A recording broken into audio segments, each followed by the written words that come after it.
Picture a disease that robs all independence from you, a prisoner to yourself. That's what ALS is, a monster without a face. Brian Worley is a Terre Haute police officer battling ALS. Chief photojournalist Mike Latta and I take you behind the curtain inside Brian's home, showing you up close and personal what it's like living with this disease. A very emotional story, but it's the message Brian wanted to share. A warrior within, the story of Brian Worley.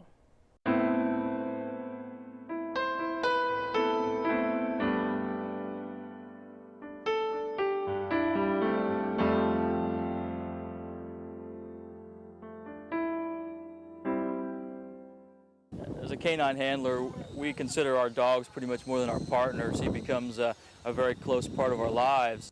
Brian was a great officer. He worked with the canine team for many years. Brian keeps a happy face and pushes right through it. He's probably one of the strongest people I've ever met, and I've known him for 15 years probably, and the last year and a half he's really shined his strength and his perseverance. The hardest part is just watching him deteriorate and not being able to do anything to help him. That's what we do for everyone that retires. They'll get their rank, name, the number, and then the years of service on the bottom. You understand why Brian retired when he did. Obviously wish he was still there. All of us do. I'm sure Brian wishes that. But I'll tell you about this man. He's handled this with more dignity and class than anybody I can imagine. I know he says he has his bad days too, which hell, we expect that. It's pretty devastating just to watch. I think to watch anybody do it, especially your husband. A lot of people don't know what ALS is. They know Lou Gehrig's disease, they've heard of it, but they don't know exactly what it is and the course it takes. And Brian's has just hit him so fast and so hard, it's hard to stomach. The first thing I did was Google it, and you think you know until you see it firsthand. The hardest part of it is knowing that with ALS, your mind is there. You're cognizant of everything that's going on, and you can't do anything about the progression of it. Anytime anybody tells you, you have something like this, it makes you look back and appreciate, life and what you have.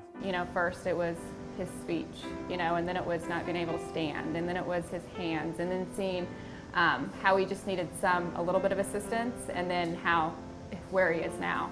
Yeah, it was pretty quick. I know Brian started noticing symptoms with a little bit of back pain and some motor skill troubles.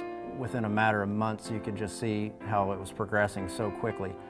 I always have been saying I didn't want this disease to define who I am. This is how I communicate. I hate to compare it to this, but like when you have your child and you can understand them but nobody else can, that's kind of the language we have. Frustrating at times. Obviously, he's getting worse, and everyone can see that, but you always hope that it'll stall out. It's not over till it's over. You just have to keep going. He's just been an inspiration, I think, to everybody that sees him and how he's dealt with this and how strong he is. I mean, he's just an amazing man, and like I said, it just sucks to see him go through this. His desk is still sitting there. It's ready for him anytime he wants to come back and hang out and hang out with the guys and joke around or what have you. It's there. He's still very much a part of our team, whether he's here or not. It means a lot. He loves them and he misses them. They're like his family.